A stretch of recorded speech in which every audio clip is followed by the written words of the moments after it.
everybody, it's Dr. Rick dropping in on you. Everybody's had a great week. I hope that whatever you set out to do this week, that you hit your mark. But even if you didn't hit your mark, if you pressed, if you pushed, if you fought, if you stood strong, even if you got knocked back a few steps, you're still in the fight. If you're still breathing, you're still in the fight. Never, ever give up.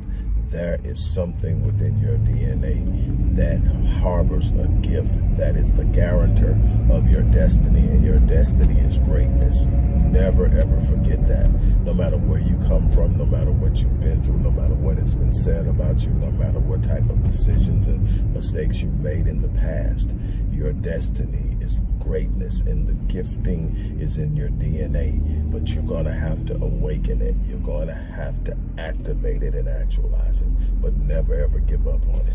Look, I want to talk to you about unactualized potential, untapped greatness. There are so many people who come into my space seeking advice and saying what they want, and you can see inside of them that there's something yearning, something deeply within them that is almost to a point of troubling. It's a great and positive thing, but it's troubling because there's something on the inside of them that is battling this good thing, and it's doubt. It's uncertainty. It's fear. It's the idea that I probably can't do it, and so I don't even want to risk another heartbreak, another disappointment.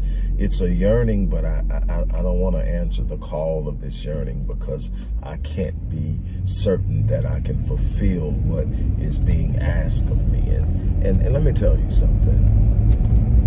There are very few things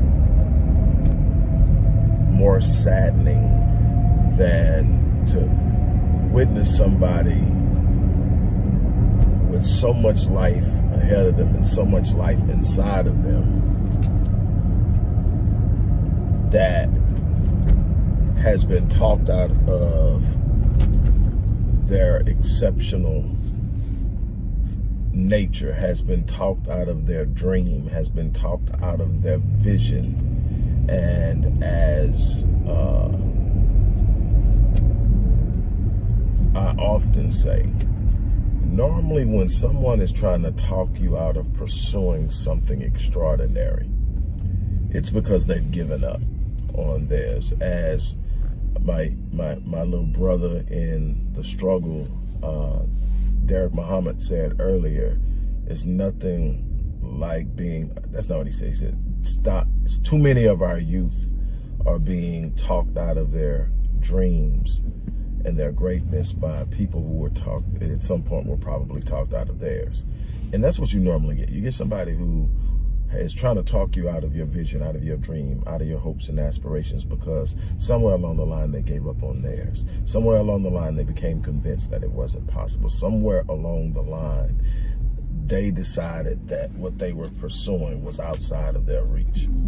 And unfortunately, they walked away from it. And I want to encourage you to stand up, to square your shoulders, to look into your future and see your destiny, to see what you can become, to see that you can be a business owner, to see that you can get your finances in order, to see that you can get that degree, that you can get that career started that you want, that you can nurture that relationship you desire, that you can be the impact in this world that's so strongly trying to emerge. You have the power to be that person. You have everything that is necessary within you to be that person. Now, here's the thing. It's not going to come by allowing the sweet nothings of negativity to be constantly whispered into your ear from minimal-minded people. The sweet nothings and negativity whispered by minimal-minded people is something I've been talking about for years. It's those people who have shrank their dreams, have shrank their goals, have dwarfed their vision, and all they see are colorless dreams, things that don't have any pop, no real pull, just something to say, well, it's a little better than where I'm at now. I'm gonna take this 5% annual increase, cost of living increase, and I'm gonna live this job, and I'm gonna retire at some point, and I'm gonna live off my 401k. I'm gonna live off of my pension and my Social Security and all. And this isn't taking a shot at anybody's doing it. What it's saying is you have an opportunity to do more. But what happens is that's a person that has made up in their mind that that's who they are. And so what it is Mom used to always say misery loves company. And I used to sit up and think there are people sitting around that are miserable that just want you to be miserable. But it's not that simple. It's not that they want you to be miserable. It's that you not being miserable, you not being in the box of average, you not being along the parade as you meander through the maze of mediocrity, you not being in a situation where you can sit there and have these conversations of why life didn't turn out the way it should. When you're not willing to stay in that box where you sit up and you come up with all these excuses of why life didn't go your way and why you can't do and have the things you want. And when you start to climb out of that box, you become a force of conviction against their mediocrity. That's why they want you to stay. It's not that they want you to be miserable. It's that they want the company that coincides with their narrative that they're writing. Let me tell you something. It's time for you to start writing your own narrative. It's time for you to start writing your own story. It's time for you to pick up the pen. Far too many of you are sitting around and you've given the pen of your destiny to someone else to write the narrative, and they're writing in what they want you to be so that they look better, so that they feel better, so that they're operating from a place where they don't feel overwhelmed and outdone and bettered. Stop letting somebody else write your narrative. Grab that pen. If you don't like what you got, start a new chapter. Start a new chapter and make yourself the hero. Start a new chapter and make yourself the benefactor. Start a new chapter and make yourself the hero. Look, but here's the thing. You are going to have to be willing to move out of this comfort zone that you've become so enamored with and so accustomed to. Yeah, when people come to me, they come to me and they often say, well, I tried that, but it just didn't feel right. Well, I went and I did this, but it just didn't feel right. And I was moving like this and like that, but it didn't feel right. What they're telling you is it didn't feel familiar. It wasn't comfortable because there was no familiarity to it. You're going to have to release the familiar. The familiar past can never deliver to you the outstanding future. You're going to have to realize that your past holds limitations of experiences. It can't give you something you've never had. So if you're consulting your past, looking to do something you've never done before, you're going to always find problems. You're always going to have disruptions. You're going to always have doubt. You're going to have to trust your imagination to write a narrative you've never seen before that you can only imagine in your mind. But here's the beauty of it. God designed it this way. If you can conceive it in your mind, if it's within the stretches of your imagination, it's God's evidence that it's possible. It says, he who is able to do exceedingly abundantly and abundantly above all you can ask or even imagine. You can't imagine the depth of what's possible in your life. You can't, no matter how unbelievable and creative your imagination is, it can't touch what you're capable of. Because every time you go out into the far reaches of your imagination and then you sit up and say, this is what I want, you'll start to move toward it. You'll start to go to it. You'll eventually have it. And by the time you have it, that stretch of imagination is thought of something farther than that, deeper than that, stronger than that, bigger than that. And that's the beauty of it. You never stop expanding. If you decide to make up in your mind that you're going to expand, if you decide to make up inside your mind that you're going to rise, if you decide to make up in your mind that you're going to soar, there's absolutely nothing that can stop the expansive explosion of your ascension. But here's the thing. You are going to have to get out of your own way. You're going to have to lay down some of that old stuff that's you're dragging along, that creates the doubt, that creates the disruption, that creates the uncertainty and the lack of mobility and movement. You're going to have to get out of this need and urge to play it safe, because even when you're playing it safe, it's not safe. Life is coming. Life is coming whether you're hiding in the corner of comfort or whether you're climbing the highest cliff. Life is coming. The thing is, where do you want to be when you get hit? Already on the bottom so it crushes you? Or do you want to have a chance to fall and soar? The thing is, if you make up in your mind that you're not going to stay down, you won't stay down. So being down isn't the issue. But I tell you what, if that's where you decide your comfort zone is, you'll just by default down. And you don't even realize it. You made down your normal. You've normalized average. You've normalized mediocrity. You've normalized this idea that you are okay being average. That is the problem with so many people that I see, is that they have normalized the idea of average. They've normalized mediocrity. They've normalized just existing. They've normalized not being at their full potential. I'm challenging everybody. Look, I have been immensely successful in helping people take their lives to the new level. I've taken people that were homeless and they're now business owners. I've taken people who were cashiers at Walmart and they have gone to be cash room managers. I have taken people who were sitting around talking about writing a book for years, and within a year of working with me, they had written their first book and published it. I've even published books for some people through my publishing company. Whatever it is you desire to do, if you can dream it, you can think it, you can do it, but what you're going to have to do is be willing to step out. You're going to have to walk to the edge. Let me tell you what happens. You got a war going on between your spirit and your brain. Your brain is telling you be safe. Your brain is designed to keep you safe. Your brain is designed to keep you alive. But here's the problem. There are some things your brain interprets as life-threatening that's not life-threatening. Taking a chance on starting a business may cause you some discomfort. It may cause you some pain. 9 times out of 10, if you're not being funded by the mob, it's not going to kill you. So, but the brain is interpreting it in a way that's sending the same signals of a physical threat that you would get if a lion were coming at you. That's that anxiety you feel. That's that stress you feel. That's your body being flushed with adrenaline and cortisol, and it's telling you don't do it. So what happens when you get to the cliff of possibility and you're on that cliff and you're sitting there and it's a chance to jump and soar? The brain says, step back. You're too close. Step back. What are you doing? Get back.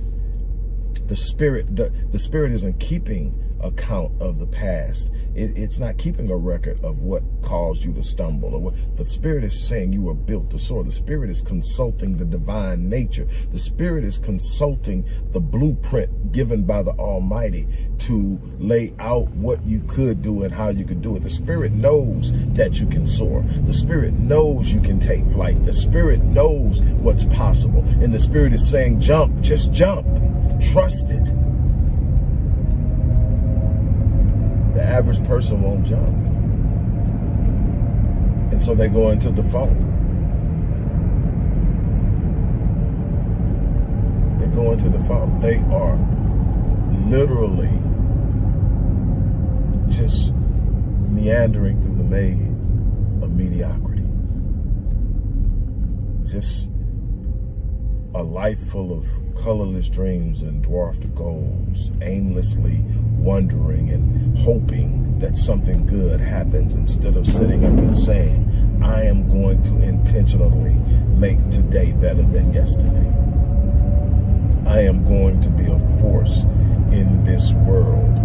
I am going to be a light and a beacon of hope. And so here's what I want to work with you. And right now, for a very limited time, we are running a special offer where anyone who buys a bronze coaching package, which is a 12-week package, second most popular package we have,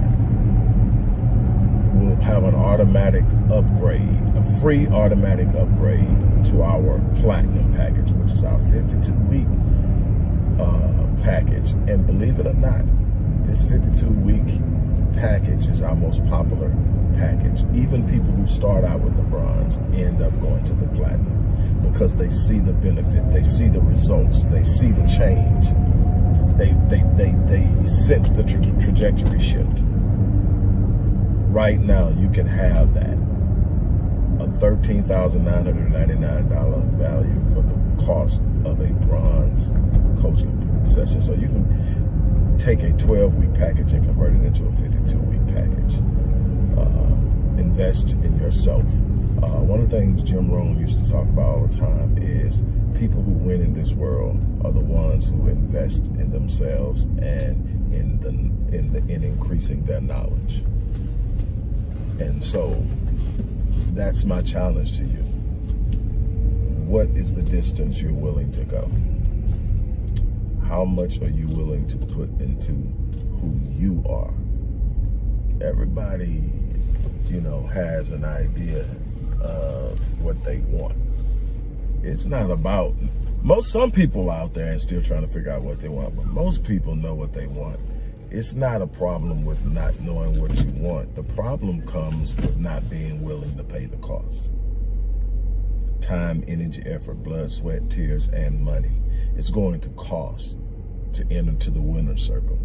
But what I can tell you is when you enter into the winner's circle, there's absolutely nothing that can match it. There's no parallel experience to winning in life in something you set the course on, that you wrote the chapter, you wrote the narrative, and you walked it out.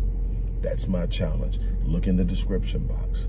And for those of you who are still trying to figure out exactly what you can get out of it, there's also the Rapid Change Breakthrough Session. If you get one Rapid Change Breakthrough Session, I'm going to offer it to you at half price. You get the Rapid Change Breakthrough Session. Matter of fact, it's more than half price because the price has gone up. It's more than half off now. Not for long, but I'm going to give you an additional. So that's 2 sessions with me for more than half off of one. Now, obviously, there's a limit to what you can do with one. I would prefer to work with you for a year, but there's 2 opportunities to work with me. Now, what are you going to do? What are you going to do? You're going to make excuses. You're going to say, well, wait till after the first of the year. So you're going to try to start from a dead stop after a transitional phase. I tell you, that's where so many people make that mistake.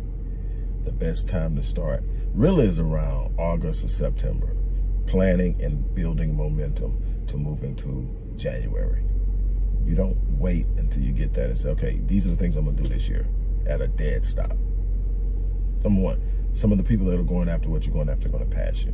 And in situations where there's no competition, you have now tried to create a new idea, a new identity, a new way of thinking, all from a dead stop.